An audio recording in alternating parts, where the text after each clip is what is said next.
Good evening kapaniid. So atong tirada karong gabi na nagluto ta og nukos.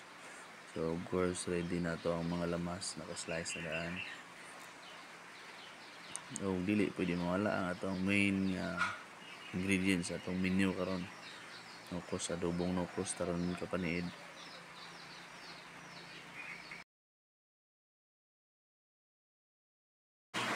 So gisa na to sa itong mga lamas kapaniid. Tirada dia isa ang tuna ng Bombay.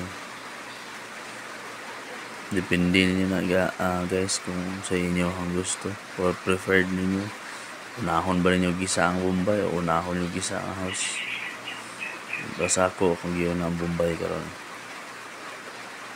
Nigisa ninyo sa kamatis guys, tostahan ninyo nga ma-dissolve na ang kamatis sa lamas pati sa mantika, no?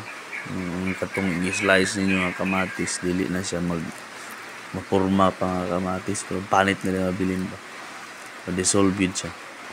So para ining lunod na to sa ito ang nukos, of course na nailasa daan, katong fresh nga kuan sa kamatis. So gisala na to ang nukos, ang iyahang mga tubig atong extra tubig niya ikan paghugas, separate na to.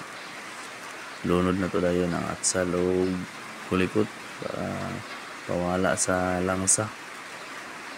Ang bitsin tuyo dayon para final na tong timpla. Notice nyo guys, wala ginagitakloban, wala po na butangan og tubig. Kaya ang nukos guys, tubig rin ang iyaha. So inyuhan ng tawag na to na observe. Finish na dayon guys, mga aon na ta.